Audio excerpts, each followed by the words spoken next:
السلام علیکم ورحمۃ اللہ وبرکاتہ۔ وعلیکم السلام ورحمۃ اللہ تعالی وبرکاتہ۔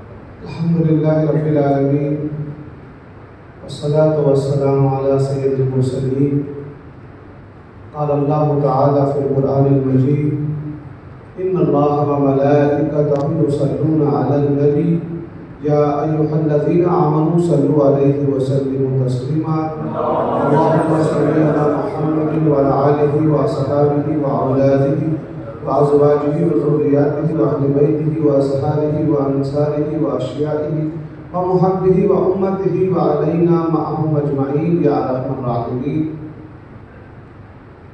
قال اللہ تعالی فی القرآن المجید یا ایھا الذین آمنوا قوا انفسکم واہلیکم نارا۔ اللہ تبارک و تعالیٰ نے قرآن مجید میں ارشاد فرمایا ہے، اس کا مفہوم یہ ہے کہ اے ایمان والوں، اپنے اور اپنے گھر والوں کو آگ سے بچاؤ، یعنی جہنم کی آگ سے۔ یہ ایمان والوں کو حکم ہوا ہے،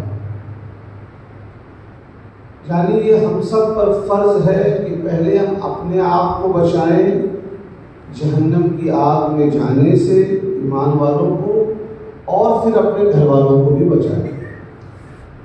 اس لیے بخاری شریف کی حدیث میں اللہ کے رسول صلی اللہ علیہ وآلہ وسلم نے فرمایا، تم میں سے ہر ایک کو نگہبان، نگراں بنایا گیا ہے۔ Each one of you has been made a shepherd۔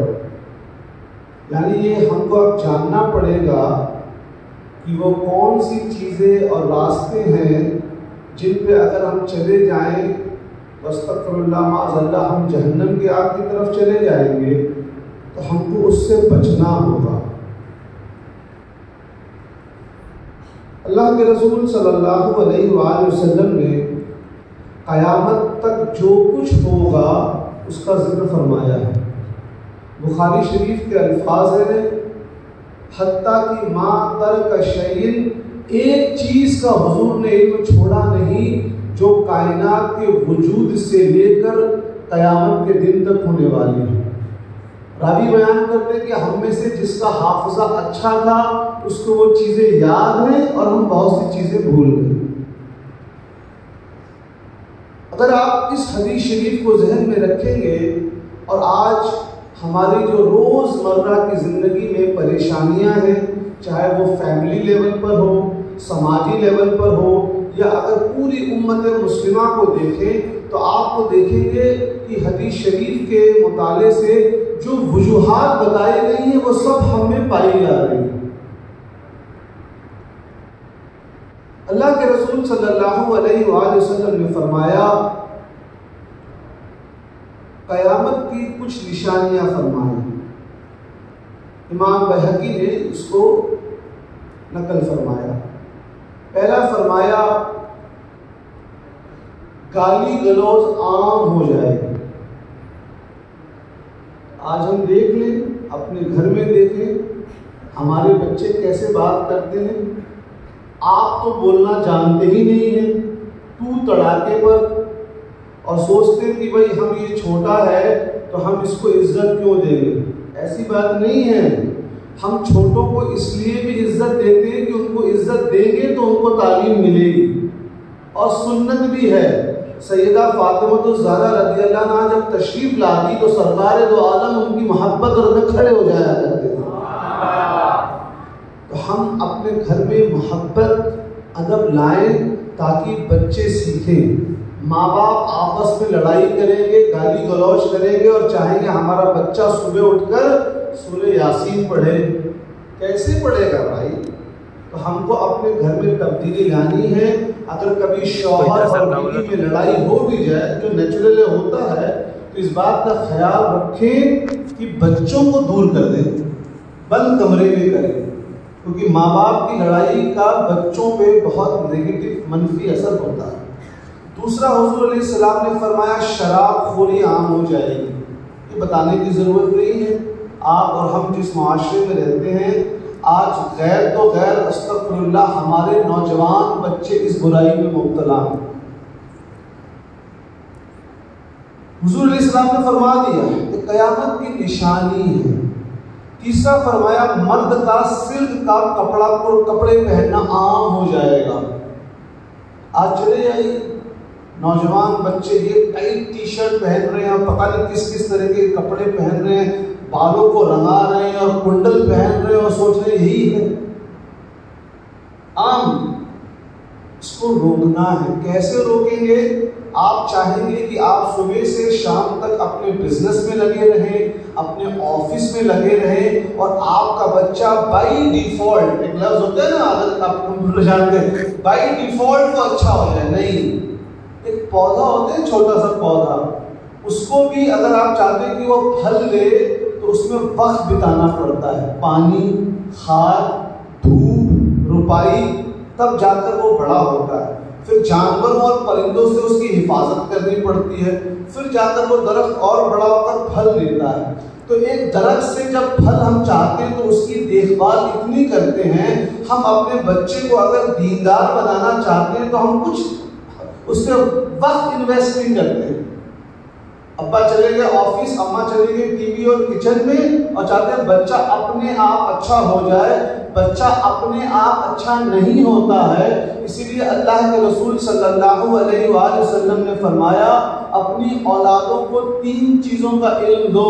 پہلا قرآن مجید کا، دوسرا فرمایا میرے متعلق یعنی نبی کریم صلی اللہ علیہ وآلہ وسلم کے متعلق، اور تیسرا فرمایا میرے اہل بیت کے متعلق۔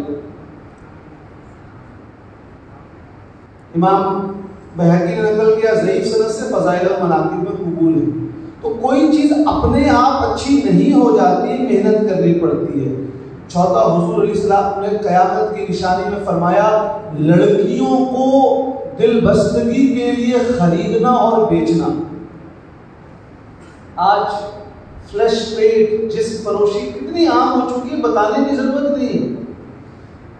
اور جو 5ویں حضور نے نشانی بتائی اسی پہ گفتگو کر رہی ہے۔ فرمایا مرد سے خوش ہوگا تعلق بنا کر، اور عورت سے جسمانی تعلق بنا کر خوش ہوگی، یعنی گے اینڈ لیسبین کلچر عام ہو جائے گا۔ آج سے 1400 سال پہلے اللہ کے رسول صلی اللہ علیہ وآلہ وسلم نے فرما دیا ہے۔ ہم کو یہ حضور نے بتایا، اس میں تو ہے جو اہل علم ہیں، اہل مرتبے والے ہیں، وہ ان برائیوں کو روکیں، اور عام مسلمان اپنے پریوار کو اس سے بچائیں۔ ہم لوگ تو عام لوگ ہیں، علماء ہوئے، بڑے جو مشائخ ہوئے، یا اگر کوئی سیاست میں ان کا وقار ہے، ان کے اوپر زیادہ ذمہ داری ہے۔ میرا پورا 1 گھنٹے کا لیکچر ہے کہ اسلام میں مرتبے اور عہدے والوں کا کیا مرتبہ ہے، لیکچر سن لیجیے گا۔ لیکن ہر عام مسلمان کا ہے کہ وہ اس جہنم کی آگ میں لے جانے والے یہ جو الگ الگ راستے ہیں ان سے بچائیں۔ اور اللہ کے رسول صلی اللہ علیہ وسلم نے ہم کو کیوں بتایا یہ؟ سننے کی بات، امام بزار اپنی مسند میں جید سند سے حدیث نقل فرماتے ہیں، اللہ کے رسول صلی اللہ علیہ وآلہ وسلم نے فرمایا میری حیات، میری ظاہری زندگی بھی تمہارے لیے خوشخبری ہے، اور میرا اس دنیا سے وصال فرما دینا بھی تمہارے لیے خوشخبری ہے، کہ تمہارے اعمال میرے سامنے پیش کیے جائیں گے۔ اگر وہ اچھے ہوں گے تو میں اللہ تعالیٰ کی حمد کروں گا، اور اگر تمہارے اعمال برے ہوں گے تو میں تمہارے لیے اللہ تعالیٰ کی بارگاہ میں مغفرت کی دعا کروں۔ حضور ہم سے کتنی محبت فرماتے ہیں کہ غلطی ہم کرتے ہیں اور اللہ تعالیٰ کی بارگاہ میں ہمارے لیے وہ معافی مانگتے ہیں، ہمارے غلطیوں کو معاف کروانے کی دعا فرماتے ہیں۔ تو حضور کی یہ خواہش کہ میرے امتی کامیاب رہے، لہذا کامیابی کا پورا راستہ بتا دیا ہے، اور برائی پر جانے والے راستوں کی نشاندہی فرما دی کہ ہم رک سکیں۔ دیکھیے صحیح بخاری کی حدیث ہے، اللہ کے رسول صلی اللہ علیہ وآلہ وسلم نے فرمایا تمہارے لیے یہ بہتر ہے کہ تم کلہاڑی لو اور ایک رسی لو اور جنگل میں جاؤ اور وہاں سے لکڑی کاٹ کر لاؤ اور اس کو بیچو، یہ بہتر ہے کہ تم کسی کے آگے بھیک مانگو۔ آج پوری دنیا اکنامک کو لے کے پریشان ہے، آپ قرآن مجید میں دیکھیے سورہ جمعہ میں اللہ تعالیٰ فرماتا ہے مفہوم یہ ہے کہ نماز کے بعد تم اللہ کی زمین میں پھیل جاؤ اور رزق تلاش کرو. اور فقہ کی کتابوں میں کیا لکھا ہے کہ اگر حکومت کی طرف سے کسی شخص کو کوئی زمین دی گئی اور اگر اس نے 3 سال تک اس زمین کا کوئی استعمال نہیں کیا تو حکومت کو پورا اختیار ہے اس زمین کو واپس لے لے. کیونکہ میں اسلامک بینکنگ اور فائنانس پڑھاتا ہوں. اس کی وجہ کیا ہے معلوم ہے؟ اگر آپ نے 3 سال تک اس زمین کا کوئی استعمال نہیں کیا تو آپ نے معیشت کو روکا, آپ نے ارتھ ویوستھا کو روکا. اگر آپ اس زمین کے ٹکڑے میں گھاس کو پیدا کرتے, پھر اس گھاس کو کسی گائے یا بھینس والے کو بیچتے تو آپ کو پیسہ ملتا. اس گائے اور بھینس والا کو اپنے گائے بھینس کو گھاس کھلاتا تو اس کی گائے دودھ دیتی, پھر وہ دودھ بازار میں بیچتا تو اس کو پیسہ ملتا. جس کو دودھ لیتا پھر اس کے بچے پیتے, یعنی پوری اکنامک سائیکل ہو جاتی. اسلام کی تعلیمات تو یہ ہے کہ آپ محنت کیجئے, اکنامک ایکٹیویٹی جاری رکھیے, لیکن بڑے دکھ کے ساتھ ہمارے نوجوان کوئی اکنامک ایکٹیویٹی نہیں کرتے. میں بتا دوں وہ کرتے کیا یہ بتا دیتا ہوں. 2 مہینے کی کہیں نوکری لگ گئی, وہ جم کے 2 مہینے کام کریں گے, اس کا پیسہ اکٹھا ہو گیا, فوراً مہنگا والا موبائل فون خرید لیا اور اگلے 3 مہینے آپ کوئی آمدنی نہیں. یہ مسلم نوجوانوں میں سب سے بڑی کمی یہ ہے شریعت کی پابندی کو چھوڑنے کے بعد کہ وہ اپنے جاب اپنی نوکری میں ریگولر نہیں ہے. 2 مہینہ کام کریں گے, 3 مہینہ گھومیں گے, پیسہ آ گیا تو فلاں جگہ جا رہے ہیں دوستوں کے ساتھ ٹرپ پر اور اپڈیٹ کر رہے ہیں, اور پھر 3 مہینے بعد نوکری نہیں ہے. یاد رکھیے اللہ تبارک و تعالیٰ پسند فرماتا ہے. ایک طبرانی کی حدیث ہے, گرچہ ضعیف ہے لیکن فضائل میں قبول ہے. سنیے اس حدیث شریف کو جو میں نے پہلی بار پڑھا تو مجھے بہت دل میں خوشی ہوئی, اپنے ہر اسٹوڈنٹ کو بتاتا ہوں. اللہ کے رسول صلی اللہ علیہ وآلہ وسلم نے فرمایا اگر کوئی شخص رزق حلال کے لیے دن بھر مبتلا رہتا ہے رزق میں یا اس کی تلاش میں, اور رات کو اگر وہ تھک کے سو جاتا ہے تو اس کا یہ تھک کر سونا اس کے گناہوں کی معافی کا سبب بنتا ہے. کتنا رحمان اور رحیم ہے. رزق ہم تلاش کر رہے ہیں اپنے لیے, لیکن اگر کیونکہ اسلام میں رزق حلال کی بڑی اہمیت ہے. ہمارے نوجوان بچے کیا کر رہے ہیں؟ گٹکا کھا رہے ہیں, گٹکا کھا کے فزیکلی انفٹ ہو گئے, سانس پھول رہا ہے تو بہت ساری نوکریوں میں تو یوں ہی نہیں جا سکتے ہیں. میں اپنا بتا دوں, اپنا میرے ساتھ کیا ہوا. میں ایک کمیٹی میں بیٹھا تھا, اور سلیکشن کے لیے کچھ لوگ آئے تھے امیدوار, تو ایک صاحب آئے تھے کہ میں بھی امیدوار ہوں, پرچہ دیکھ رہا تھا. بات کرے تو ان کے منہ میں پورے گٹکے کے نشان تھے. میں نے باہر جا کے ان کو بول دیا کہ بھائی آپ تو ویسے بھی سلیکٹ نہیں ہوئے ہیں, لیکن ہو بھی جاتے تو میں نہیں کرتا کیونکہ آپ گٹکا کھاتے ہیں. میں نہیں چاہتا کہ ہمارے ادارے میں ایسے کو رکھیں جو گٹکا کھاتا ہو. گٹکا آپ کھاتے ہیں, نقصان کس کا ہے؟ میرا تھوڑی ہے. پیسہ آپ کا, صحت آپ کی, دونوں بیمار ہو جائیں گے, اور آپ کے جانے کے بعد آپ کے بیوی بچوں کو کیا حال ہوگا آپ کو نہیں معلوم. تو مسلم نوجوان اپنے فیوچر کو لے کر تھوڑا بھی سیریس نہیں ہے. امام بہقی شعب الایمان میں صحیح سند سے حدیث نقل فرماتے ہیں, اللہ کے رسول صلی اللہ علیہ وآلہ وسلم نے فرمایا 5 چیزوں کا بڑا خیال رکھو اس سے پہلے کہ 5 اور ہو جائیں. مشہور حدیث. فرمایا اپنی جوانی کا اس سے پہلے کہ تم پر بڑھاپا آ جائے. ہم اپنی جوانی کہاں بتا رہے ہیں؟ بخاری شریف کی حدیث ہے, حضور علیہ السلام نے فرمایا جس نے اپنے 2 گالوں جبڑوں کے بیچ یعنی زبان کی حفاظت کی اور اپنے 2 پاؤں کے بیچ یعنی شرمگاہ کی حفاظت کی تو اللہ تعالیٰ اس کے لیے جنت کا وعدہ فرماتا. حضور نے خود وعدہ کہا کہ میرے ذمہ سے میں اس کو جنت میں داخل کروانا. آج بڑے دکھ کے ساتھ کہنا پڑ رہا ہے کیونکہ ہم شہر میں رہتے ہیں, ہم کوئی جھگی جھوپڑی اور کونے میں نہیں رہتے کہ ہم کو دنیا میں نہیں معلوم. مسلم بچے استغفر اللہ معاذ اللہ حرام تعلقات میں مبتلا ہیں. تو قیامت کیوں نہیں آئے؟ حضور نے فرمایا اپنی جوانی کا خیال رکھو بڑا اس سے پہلے کہ تم پر بڑھاپا آئے. دوسرا فرمایا اپنی صحت کا خیال رکھو اس سے پہلے کہ تم پر بیماری آئے. اب یہاں بیماری آئے گی کہاں؟ بیماری تو اس کو ہم خود ہی کر رہے ہیں. رات کو 3 بجے کھانا کھا کے سو رہے ہیں اور پھر بولیں گے حضرت ہم کو یہ پرابلم ہو گئی ہے. صبح فجر غائب ہے، گٹکا ہمارے بچے کھا رہے ہیں، پان بیڑی سگریٹ ہمارے لوگ کھا رہے ہیں.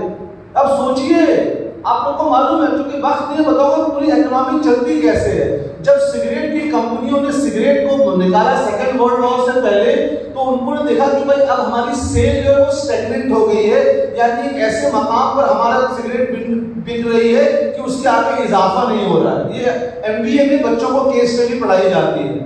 کہا گیا کہ ہم کیا کریں؟ کہا کہ ہم عورتوں کو پکڑیں، وہ جو اپنے آپ کو جدید خیال کی عورت کہتے ہیں، اور ان کے ماڈل کے روپ میں پیش کیا جائے. تو عورتوں کو سگریٹ کے ایڈورٹیزمنٹ پرچار کے ساتھ دکھایا گیا کہ جو ماڈرن اونچے خیال کی عورت ہوتی ہے وہ سگریٹ پیتی ہے. اب عورتوں نے بھی جو ہے وہ سگریٹ پینا شروع کر دیا، ان کی سیل بڑھ گئی. یہ MBA میں پڑھایا جاتا ہے کیس کے لیے. ہمارے نوجوان بچے سوچئے، اگر آپ کو کوئی بری عادت لگ گئی ہے، آپ ڈاکٹر سے ہو جائیے. سگریٹ چھوڑنے، گٹکا چھوڑنے، پان بیڑی سگریٹ، شراب کو چھوڑنے کی دوا ہے، اور دوا سے پہلے آپ پورا پختہ ارادہ کیجئے کہ یہ بری چیز ہے. اللہ تعالیٰ سے مدد مانگیے، اللہ تعالیٰ مدد فرمائے. چوتھا فرمایا اپنی دولت کا بڑا خیال رکھو اس سے پہلے کہ تم پر غربت آئے. آج فضول خرچی، قرآن مجید میں اسراف کو اللہ تعالیٰ نے حرام قرار دیا ہے. آج ہمارے لوگوں میں ایکسٹرا ویگنس، فضول خرچی بہت آ گئی ہے، دکھاوا آ گیا ہے. انسان کا مرتبہ اس کے اخلاق اور کردار اور علم سے نہیں ہے. پرانے زمانے میں کیا تھا؟ پرانے زمانے میں دلی کے سلاطین اپنی بیٹیوں کی شادی کس سے کرتے؟ پڑھائیے دیکھیے، وہ علماء سے کرتے کہ یہ ان کے ہمارا بچہ ہوگا تو اچھا بنے گا. آج انسان کا مرتبہ اس کے مہنگے موبائل فون سے ناپا جا رہا ہے، کون سی گاڑی چلاتا ہے. دس از پیور کیپٹلزم. میں جاننا نہیں چاہتا ہوں، یہ اسی کو کیپٹلزم بولتے ہیں کہ انسان کا اخلاق، مرتبہ، علم، حسب و نسب سب کو چھوڑو، صرف پیسے سے انسان کا مرتبہ ہے. تو آپ لوگ سوچیں گے کہ پیسے سے مرتبہ ہے تو پیسہ حاصل کرنے کے لیے غلط طریقہ اختیار کریں گے اور پوری اکنامی غلط ہو جائے گی. تو آپ یاد رکھیے اللہ تعالیٰ کو سادگی اور عاجزی پسند ہے. آپ فضول خرچی سے بچیے. پھر حضور علیہ السلام نے فرمایا اپنی زندگی کا خیال کرو اس سے پہلے کہ تم پر موت آئے. پچھلے مرتبہ یاد کیجیے، اپنے ذہنوں پہ زور ڈالیے، پچھلی مرتبہ موت کے اوپر تقریر کب سنی تھی؟ یاد کیجیے. میں اپنا تجربہ بتا دیتا ہوں. میں مسجد میں بیٹھا ہوں، جھوٹ نہیں بولتا ہوں میں الحمدللہ. جب دعا میں بولتا اللہ اس دنیا کی محبت ہمارے دلوں سے نکال کے لوگوں کے آمین دھیرے ہو جاتا تھا. اپنا تجربہ بتاتا ہوں. سنن ابو داؤد کی حدیث ہے، اللہ کے رسول صلی اللہ علیہ وآلہ وسلم نے فرمایا اس چیز کو یاد کر لیا کرو جو دنیا کی لذتوں کو ختم کرے، یعنی موت. تو ہم دنیا سے بالکل دور ہیں، دنیا سے، اسلامی دنیا سے، اور اس مادہ والی دنیا میں ہم آ چکے ہیں. اور ہم دلیل کیا دیتے ہیں؟ جیسے سید صاحب بتا رہے تھے کہ ہم انسان کے بنائے ہوئے قانون کو بالا مان رہے ہیں. میں بتا دوں، اگر کوئی اچھے سے اسلامی فقہ کا مطالعہ کرے گا نا، اچھے سے، وہ دنیا کے جتنے یہ قانون بنانے والے 15 منٹ میں ان کو ہرا سکتا ہے. بس مطالعہ اچھا ہونا چاہیے. میں ایک مثال دوں گا. آج سے صرف 3 سال پہلے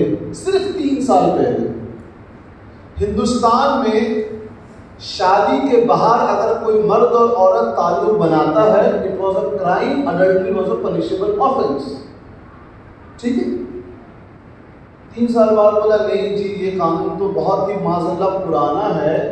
آج ہندوستان میں قانون ہے کہ شادی شدہ عورت کسی دوسرے مرد کے ساتھ تعلق بنا دے، it is not a crime.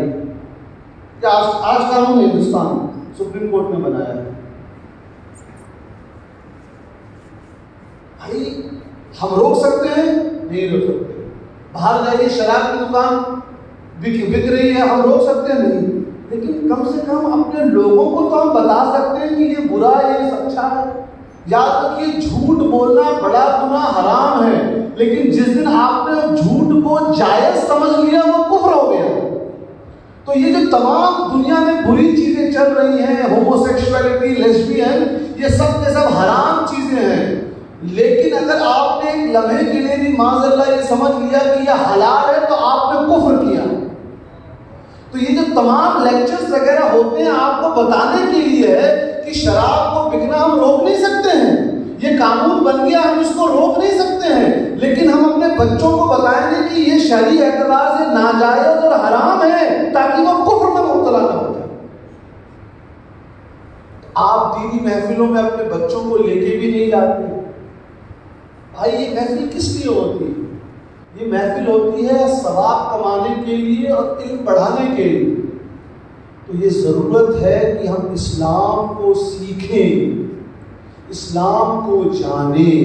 حضور کی حدیث ہے من اصبح لا يهتم من المسلمین فلیس منهم، جس کو اس کے زمانے میں ہونے والے مسلمانوں کے حالات کے بارے میں جو بیگانہ ہو، جس کو کوئی فکر نہ ہو، حضور نے فرمایا وہ ہم میں سے نہیں ہے۔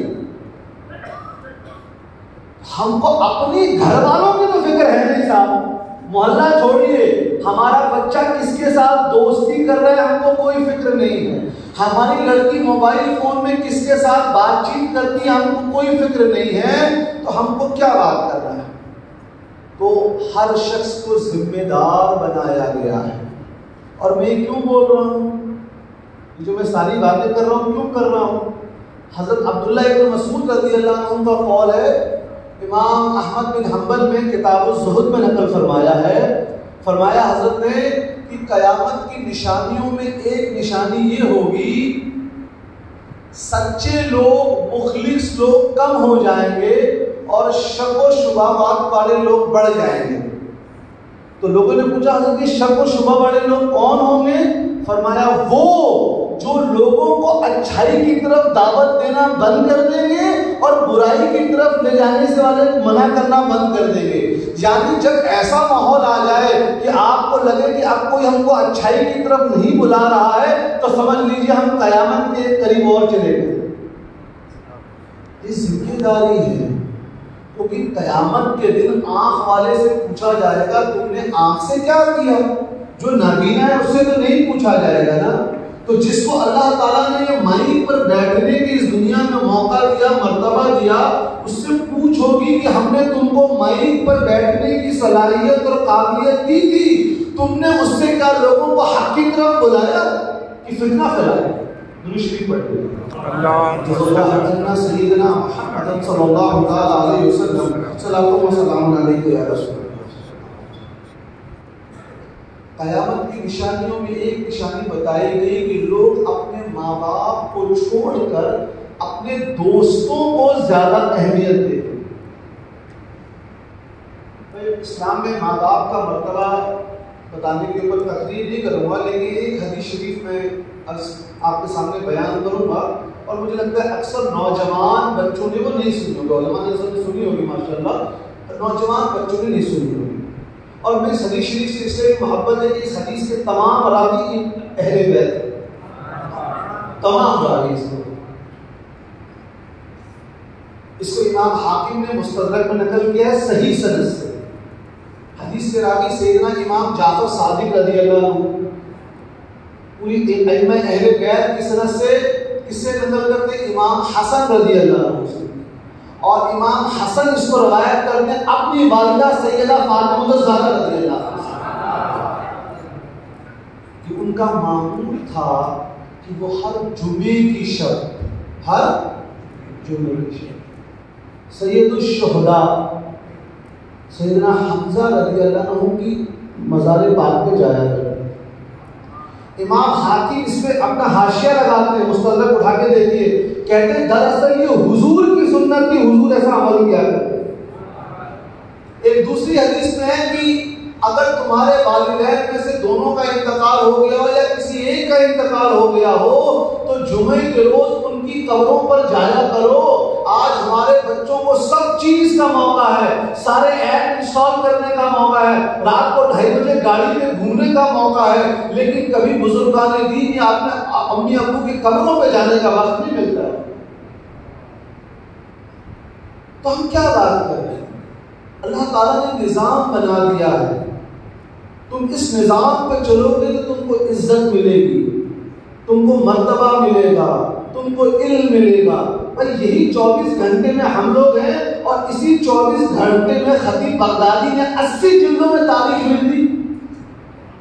یہ بھی قیامت کی ایک نشانیوں میں ہے کہ اللہ تعالیٰ وقت کی برکت کو نکال لے گا، تم کو ایک ایک مہینہ ایک ایک دن کی طرح لگے گا۔ صبح ہوتی ہے، شام ہوتی ہے، اور وہ لگتا ہے کیا ہوا؟ اس لیے کہ ہم اپنا کام فضول خرچی میں لگا رہے ہیں، اپنا کام ان چیزوں میں لگا رہے ہیں جس سے ہمارا کوئی مطلب نہیں ہے۔ اور صوفیہ اکرام نے فرمایا کہ انسان کو زندگی میں کامیاب ہونے کے لیے 3 حدیثوں پر امام عجیبہ کا قول مالکی تھے، 2-3 حدیث کا ذکر کیا۔ اس میں ایک فرمایا انما الاعمال بالنیات، اور دوسرا فرمایا کہ ایک مومن کو ان چیزوں میں دلچسپی نہیں لینی چاہیے جس سے اس کا بظاہر تعلق نہیں ہے۔ بیٹھ کے فلاں کی شادی کس سے ہو گئی، فلاں ہیرو کس سے شادی کر رہا ہے، فلاں کیا ہو رہا ہے۔ بھائی آپ ابھی اسٹوڈنٹ ہیں، آپ کا کام ہے پڑھنا۔ جو علماء ہیں، جو مفکر ہیں، ان کا کام ہے پوری دنیا پہ نظر رکھنا۔ آپ اسٹوڈنٹ لائف میں ادھر ادھر کریں گے، پھر نمبر آئیں گے 55% آئیں گے۔ کیوں؟ جو چیز آپ کو نہیں پڑھنی تھی وہ اس وقت پڑھ رہے ہیں۔ اور یہ خاص کر میں کالج جانے والے بچوں کو بتا دوں، جو بچہ پاس آؤٹ ہونے کے بعد 2-3 سال کے اندر جس کو نوکری نہیں ملے گی، آگے اس کو نوکری ملنا مشکل ہو جاتا ہے، کیونکہ اس کا جو ٹیمپرمنٹ ہوتا ہے، جو مطالعے کا شوق ہوتا ہے، وہ چلا جاتا ہے۔ اسی لیے اپنے بچوں کو خالی وقت، میں بار بار کہتا ہوں، میرے نزدیک آج مسلم نوجوانوں کی بربادی کی جو سب سے بڑی وجہ ہے، یہ نہ وہ پڑھ رہے ہوتے ہیں نہ نوکری کر رہے ہوتے ہیں۔ اگر آپ کو پڑھنے لکھنے کا شوق نہیں ہے، کوئی مجبوری ہے، تو یا نوکری کیجیے یا تجارت کیجیے، لیکن ہم کچھ نہیں کرتے، یہ سب سے بڑا گناہ ہے۔ مطلب معاشی اعتبار سے بول رہا ہوں، کیا ہم کچھ نہیں کر رہے؟ کیوں کچھ نہیں کر رہے بھائی؟ اللہ کے رسول علیہ السلام نے اس حدیث شریف کا ہم نے ذکر کیا کہ تم جنگل میں جاؤ، کلہاڑی لے کر جاؤ، لکڑی کاٹو اور اس کو بیچو۔ یہاں ڈگنیٹی آف لیبر سکھایا گیا ہے کہ اسلام میں کوئی کام چھوٹا نہیں ہے بشرطے کہ وہ حلال ہو۔ ہمارے یہاں بچے کی نہیں، ہم کام کریں گے تو 1 کروڑ والے ہی کام کریں گے۔ کیوں بھیا؟ تم 1000 روپے سے شروع کرو، اللہ تعالیٰ برکت دے گا، تم آگے چلے جاؤ۔ ضرورت ہے ہم دیکھیں، ہم ایکسٹرنل ریزن بہت سے ڈھونڈ سکتے ہیں، فلاں پارٹی کی وجہ سے، فلاں ماحول کی وجہ سے، ہم سب کو مان رہے ہیں، لیکن ہمارا سب سے پہلا کام ہے اپنا محاسبہ کریں کہ ہم کیا۔ کسی پولیٹیکل پارٹی نے فجر کی نماز پڑھنے سے روکا ہے ہم کو؟ یا کوئی آ کر بندوق لگا کر بولتا ہے کہ تم گانا سنو نہیں تو گولی مار دیں گے، گندی فلمیں دیکھو؟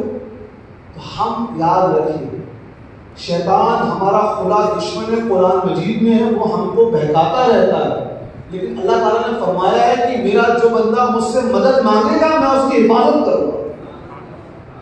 ہم کیا اللہ تعالیٰ کی بارگاہ میں جا کر مدد مانگتے ہیں؟ اللہ ہم کمزور بندے ہیں، تیرے گناہ گار ہیں، اللہ ہماری مدد کر۔ اور ہم تو نسبت والے لوگ ہیں، ہماری نسبتیں بھی پکی نہیں ہیں، بتا دوں آپ کو۔ غوث الاعظم سے محبت، غریب نواز سے محبت کا ہم دعویٰ کرتے ہیں، ان کی زندگی کا مطالعہ نہیں کرتے، ان کی تعلیمات کا عمل نہیں کرتے۔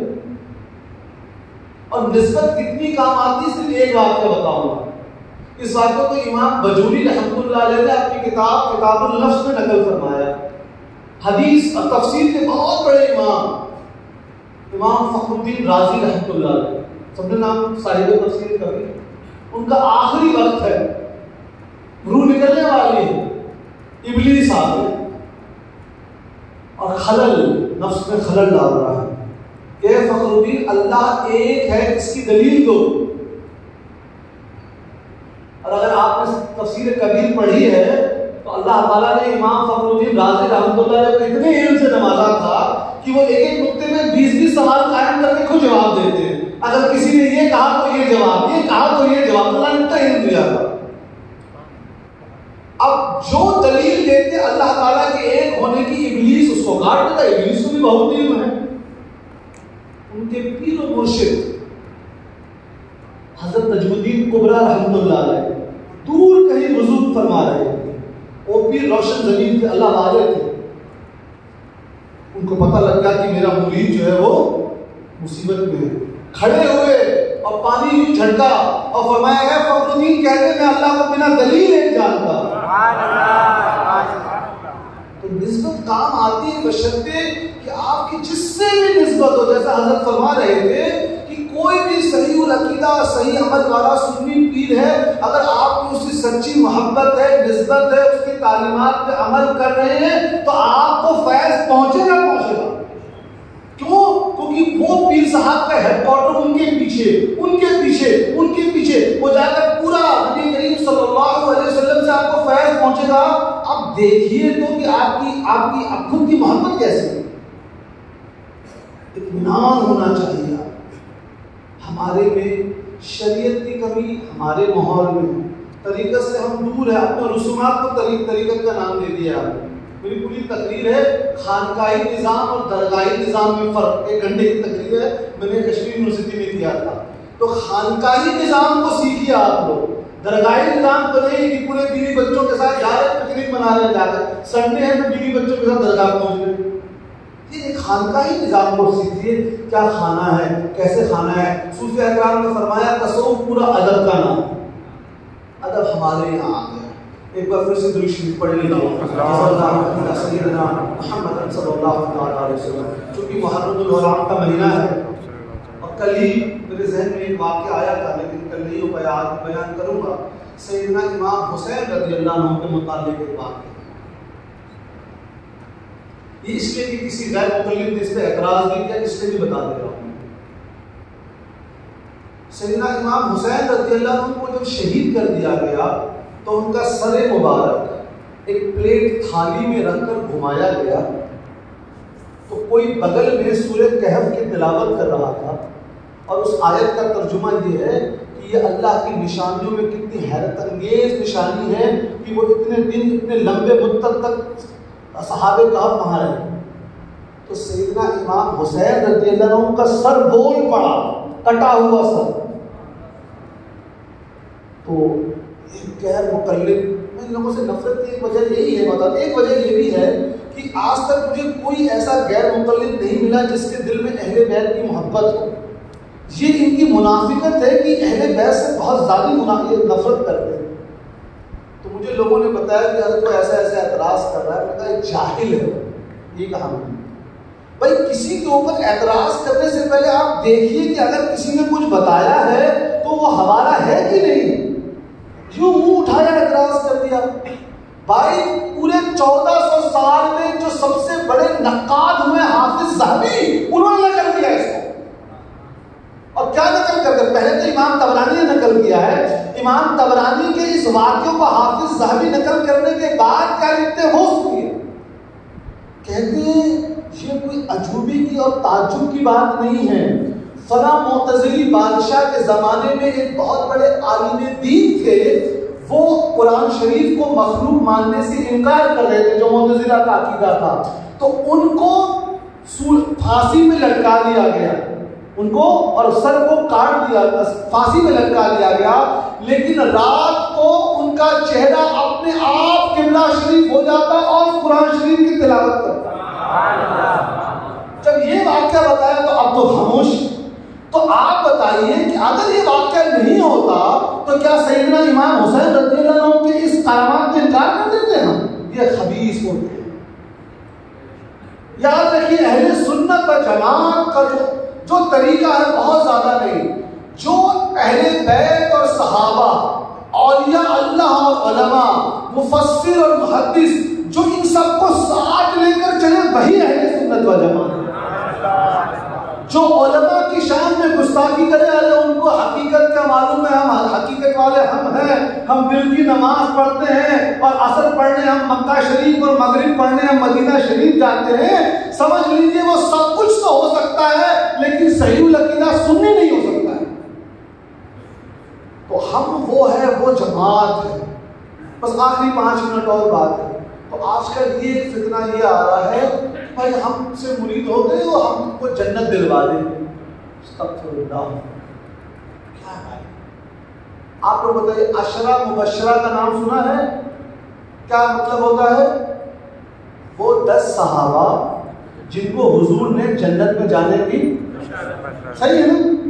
اب حضور نے بشارت کی تو کوئی گنجائش ہو ہی نہیں سکتی کہ نہ ہو. جو حضور نے ان کو دے دی ہے خوشخبری کہ تم جنت میں جاؤ گے، اس کے باوجود وہ لوگ قرآن شریف پڑھتے، نماز پڑھتے، حج پڑھتے، کیوں؟ سوچنے کی بات ہے کہ نہیں؟ اصل مقصد ہے اللہ تعالیٰ کو راضی کرنا، اس چیز کو کرنا جس میں اللہ راضی ہو. اسی لیے سرکار سیدنا علاؤالدین علی احمد صابر کلیلی رضی اللہ عنہ نے فرمایا احمد بہشت دوزخ عاشقہ حرام است. اے احمد یہ جنت کی خواہش یہ عاشقوں کے لیے حرام ہے. ہر دم رجائے جانا رجوع شکست تمہارا، ہر وقت اپنے رب کی رضا حاصل کرنا، یہ اونچا مقام. کیونکہ جنت بھی مخلوق ہے، آپ بھی مخلوق ہے، مخلوق ہو کے مخلوق کو چاہ رہے ہیں. تو ہم اللہ سیدنا امام حسین، بس آخری بات ہے کیونکہ سیدنا امام حسین رضی اللہ عنہ کی محبت آ گئی تو بتا دوں، ہم ان کا ذکر کیوں کرتے ہیں بھائی؟ ان کی شہادت کا اتنا ذکر کیوں ہوتا ہے؟ بدر بھی ہوا، احد بھی ہوا، حنین بھی ہوا، لیکن یہ کربلا کا کیا معاملہ ہے کہ اس کا اتنا ذکر ہوتا ہے؟ سوچنے کی بات ہے. ایک حدیث شریف بتا کے اپنی تقریر ختم کروں گا. امام طبرانی نے حسن سند سے نقل کیا ہے، امام حیثمی نے مجموع الزوائد میں بھی نقل کیا ہے.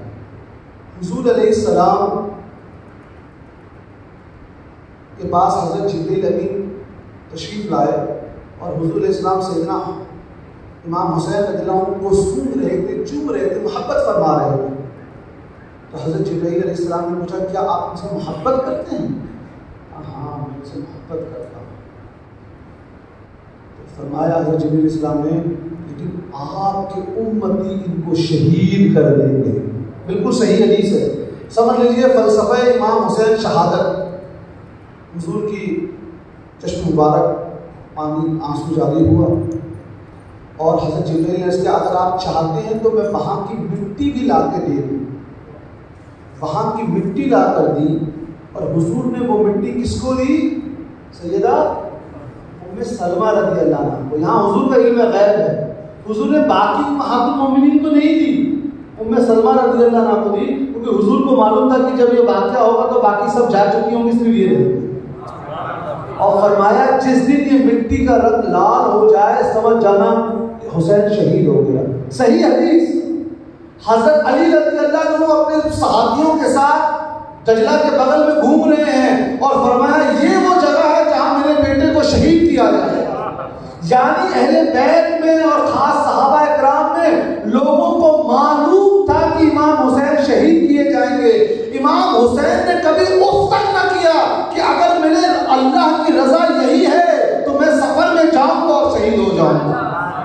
یہ ہے فلسفہ کہ مجھے اللہ کی رضا ہے، اس پہ ناراضگی نہیں، اف تک نہیں کرنا. تو یاد رکھیے ہم ان بزرگوں سے ہم جڑے ہوئے ہیں، ان علماء سے جڑے ہوئے ہیں کہ اگر آپ کے دل میں تھوڑی سی چنگاری ہے تو آپ کو فیض ملے گا. بس دل کو صاف کریے، اپنے عمل کو درست کر لیجیے. یاد رکھیے آپ نہیں آئیں گے کہ وہ جو قدری اور جبری تو گمراہ فرقے آ گئے تھے کہ سب کچھ لکھا ہوا ہے، قسمت میں تو کچھ کرنے کی ضرورت نہیں ہے. دوسرا فرقہ ہے کہ نہیں قسمت کچھ ہے ہی نہیں، سب ہمارے اختیار میں ہے. اہل سنت و جماعت کا عقیدہ ہے اللہ تبارک و تعالیٰ نے جو حکم دیا ہے، اس کے نبی علیہ السلام نے جو حکم دیا ہے اس پہ عمل کرنا ہے، اس پہ عمل کر کے ہی کامیابی حاصل ہو سکتی ہے. وجزا اللہ عنا سیدنا محمد صلی اللہ علیہ وسلم. السلام علیکم ورحمۃ اللہ وبرکاتہ.